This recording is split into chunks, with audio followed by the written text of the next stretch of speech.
In my recently published book, Judgment Day, I introduced the need for moral and cognitive precedence with a conversation about judgment, its origins, its effects, and its nuances. As someone who is a social and civic participant in society, I see that there is a dire need for moral and cognitive precedence, especially since there are forces that have sought to dismantle those precedents as we thought they had already been set. To remedy this, I suggest as a foundation for this precedent the introduction of three key elements for our moral and cognitive process: authority, relevance, and meaningfulness.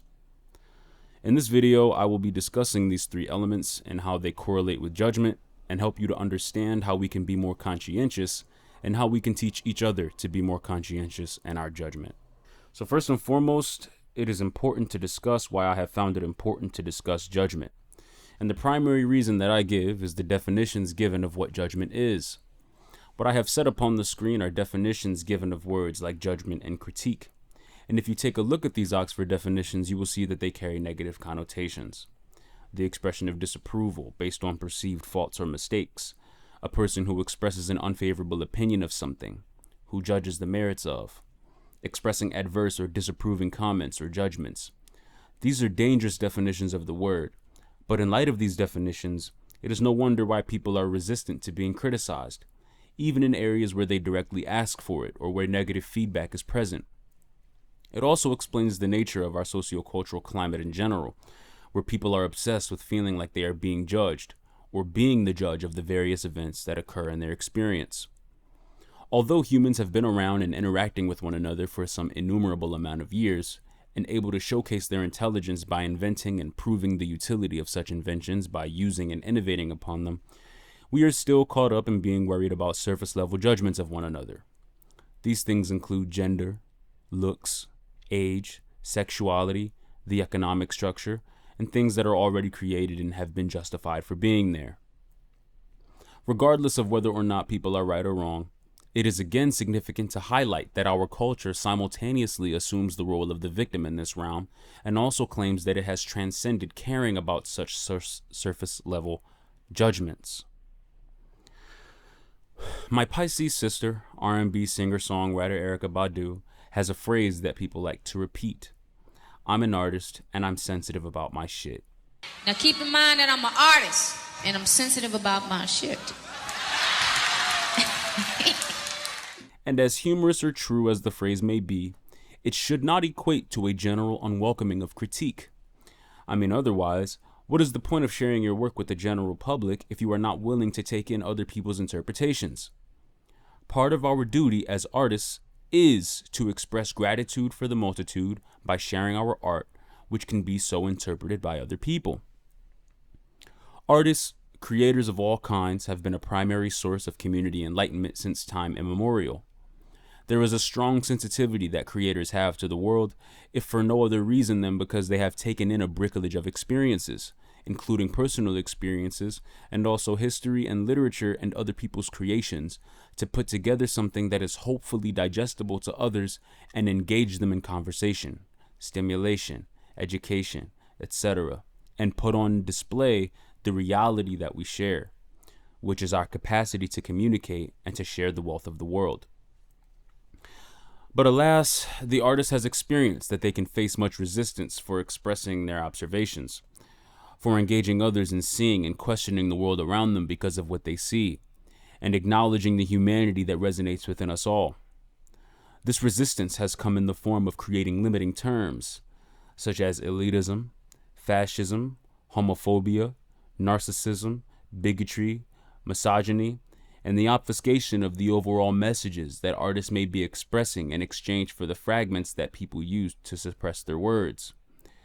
These words and perspectives they otherwise would not have been exposed to clearly if it were not for the invitation to sharing the reality. They are a projection of misunderstandings. Artists have done tremendous work in demystifying the world for people who do not see, and creating opportunities for people to come to the light of understanding and discernment. What is often not discussed is that in the midst of being enlightened by the gravity of information, we come to realize how we are oppressed by our own ignorance. And depending on how long we have neglected or otherwise not had access to such information, We spend some amount of time looking for somewhere to blame for our ignorance. Unfortunately for many, this is where they get stuck. Especially considering that, particularly in this climate, living in the United States, we are constantly encouraged to pay attention to information, to take our education seriously. And surely, the education is all around us for us to realize the true extent of our powers as participants and contributors to our communities and society as a whole with our decisions. But the first decision that must be made is that we make the decision to take our education seriously. Now, if you're still here with me, I implore you to join me in the process of judgment, because it is useless for me to try to come up with the reason why you have been neglectful for so long, or to tell you what to think, or to explain the process of thought. As I have already stated, part of the empathy of the artist is to illuminate the locality of the process of thought. That is to say that in reality, the purpose of our ability to interact with each other is to reach understanding. How we get there is, of course, a matter of our own idiosyncratic processes, which are made up of our own circumstances and the things that make us who we are, which are all beautiful things. So I am very uninterested in convincing you of how negligent you have been of your own education, or explaining to you the process of thought. Rather, I am interested in doing my own diligence as an artist, displaying just how similar we are in our process of judgment by putting on display what I see as the root of what plays into our judgment. I introduce first the concept of authority. Authority is important because, first of all, the number one authority is you. If it weren't for you existing, having the means to interpret your existence, there would be nothing. You wouldn't be here. You are the ultimate authority of your own life. Even as we become more aware of ourselves and think more deeply about life and its intricacies, we understand the significance of our own preservation. You have eyes, you have ears, you have a body. These are all means for you to interpret the stimuli that comes your way and prompts you to interact with the outside world. Now, although there are things you can't control, such as the breeze or the perceived temperature of your environment, there are things you can control, such as your reactions to them, or the voluntary things that you can interact with. All of the things that you voluntarily interact with or give credence to, you are giving them authority. For the vast majority of us, our first recognizable authority is our parents or guardians. We recognize their authority as they named us. It's more or less the first environment we consciously remember spawning into, where they told us what to do, what we respond to, what our name is, and we're there to witness it, more or less our first steps into our capacity for autonomy. The point of this is that they are our first examples of being. We more or less imitate their examples by default. We recognize our similarities in having a body very early on, hence the compulsion to return a wave when waved at. I understand that people tend to use certain words as monoliths, meaning that they think that words have just one singular meaning. But if you actually took in a wide range of media, nonfiction, fiction, etc., you would see how language can be quite fluid. For some words, we have limited ourselves greatly by limiting them to isolated usages. I look forward to the discussions that we will be having as you engage with my content, and I first invite you to consider this word authority as one of those words. Authority is defined as the power or right to give orders, make decisions, and enforce obedience. It is also defined as someone or a thing having power or control in a particular sphere. Now, before I continue, I want us to consider as well one of the synonyms of the word authority as well, which is power. The definition of power is the ability to do something or act in a particular way, or the capacity or ability to direct or influence the behavior of others or the course of events. It also mentions that these things are done as a faculty or quality. Again, these words are synonyms, and they very much are used interchangeably throughout our language to mean the same things. This is important because what I am telling you is that all things that have your attention are granted authority by you to have it. No one has to be an authority figure to you. We have seen that we can defy our parents, defy the police, defy the judge, defy the rules and laws. and generally we have sought to defy the natural order of the universe. And we haven't necessarily needed a purpose to do this. Many times our rebellion is just for the sake of having the ability to say no, to resist. But just because we don't give our attention to one thing doesn't mean that we are giving attention to no thing. Actually, we are then giving authority to the power of defiance, of ignorance, of negligence. I am illuminating to you that we are orchestrators of our own existence. All of these things play into our judgment of the world, of ourselves, of those around us. So we know that someone's title or name or professed authority does not always necessarily need to reign supreme as the ultimate reason for why we should or are paying attention to them. For something to have authority means that it has the ability to influence the environment. And certainly, all things that interact with the environment have the potential to affect it. And as long as we make noise, touch, taste, or however else we may affect or be affected by our environment, we are utilizing our ability to flex our authority or power of the environment and allowing ourselves and other people to join in the manipulation of the environment. The second element of judgment that I highlight for you is relevance. If we can acknowledge that an object's title is not sufficient to give them authority to influence an individual to engage in judgment, and even that this authority is fluid, then we are also acknowledging that there is an element of relevance that plays into the processing and judgment of the object. Consider that you are listening to the content of the video.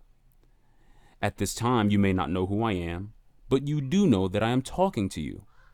I haven't had to share any credentials with you in order for you to take interest in what I am saying, or for you to continue listening to what I am saying. But the substance of it compels you to keep listening and otherwise give it credence. Perhaps you have a purpose. Who knows? But these things fall into the realms of authority and relevance.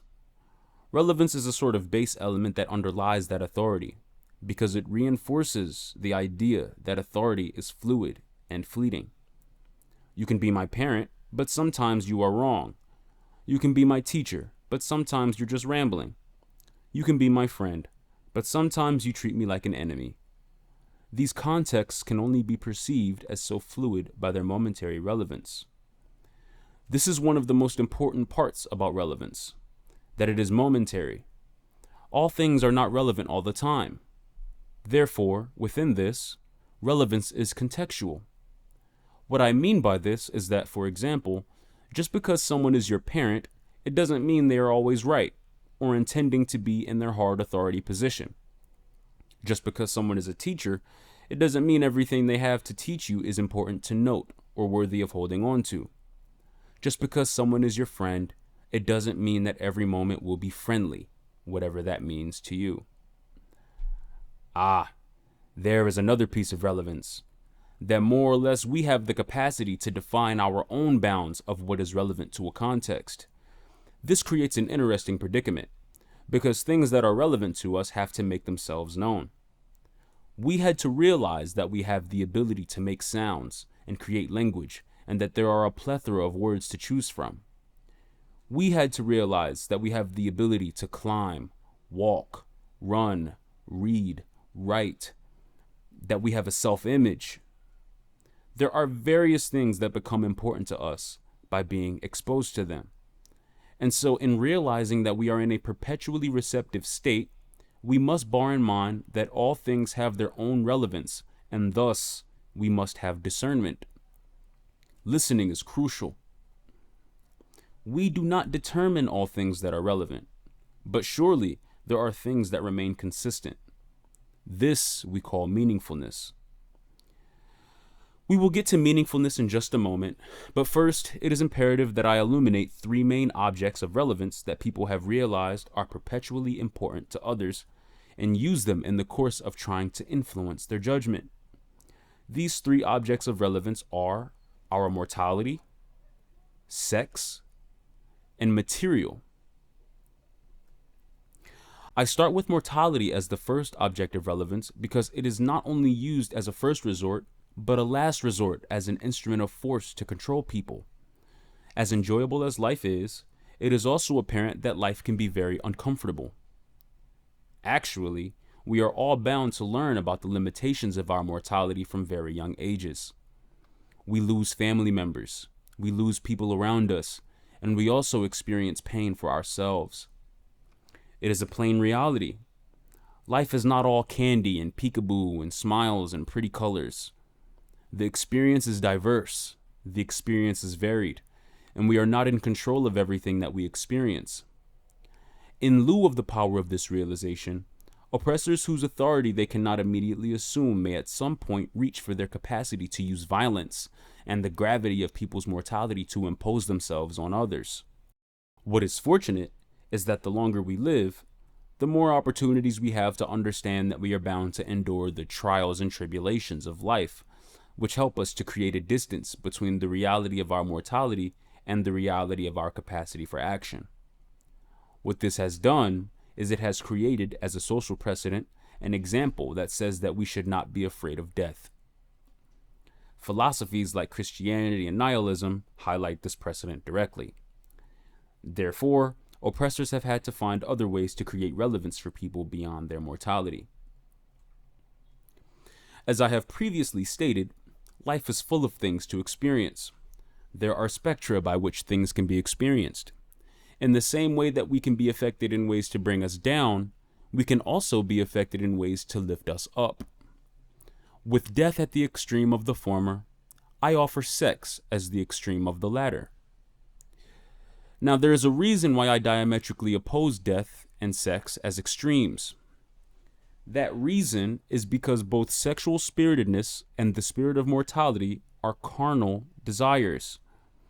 These are arguably the most recognizable extremes in terms of sensations that arise from the spirit in the midst of the possession of the body. Happiness itself is highly nuanced, and concepts like eudaimonia and agape are far too dependent upon the individual to try to create precedents for them. One thing for sure, though, is that all these things are assuring of a pleasant feeling. We realize our capacity for sex very early on in our lives. And in fact, in the midst of eudaimonia and agape, one can be compelled into sexual spiritedness, especially if the feeling is mutual with another person. Although we do not need other people to be spirited sexually. Yes, indeed, we are blessed with the sexual organs, but they do not need to be stimulated either in order for us to feel the passion and intimacy, or desire therefore, of the potential of the spirit and body. This power that rests within us all is a power that can be very uncomfortable to discuss with our children, and in turn our guardians, although it should not be ignored that sexual conversation has been considered taboo up until recently with the propagation of sex work and sexual content. It is clear that the wound is still fresh, however, and undealt with, because to this day, people are unprepared to engage in sexual conversations maturely, and in the meantime, sexual activity between the sexes, particularly men, has been decreasing for at least the past 30 years.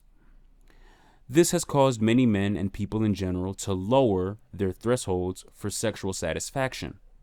For example, cuddling and talking. These vulnerabilities are of course ripe for oppressors to exploit, and they use sex as an object to lure people into engagement. People have somewhat wisened up to this reality, and so oppressors have had to find still other ways to influence people. Finally, I introduce to you material relevance. Now, it is important to understand that death, pain, violence, and sex can be made material. They are made material when they are used as means to influence people. But material itself is not a carnal desire. We may have inclinations within ourselves to have things, and these things can become targets for other people to give us that satisfaction. But again, death is inherent. Sex is intrinsic. A purse, a tool, or any other object we can certainly do without. This can be easily forgotten in such a climate where consumerism and mass and cowardice are celebrated. But one of the most important things that we can learn in life is that we cannot have everything we want, whether it is in the moment of inspiration or at all.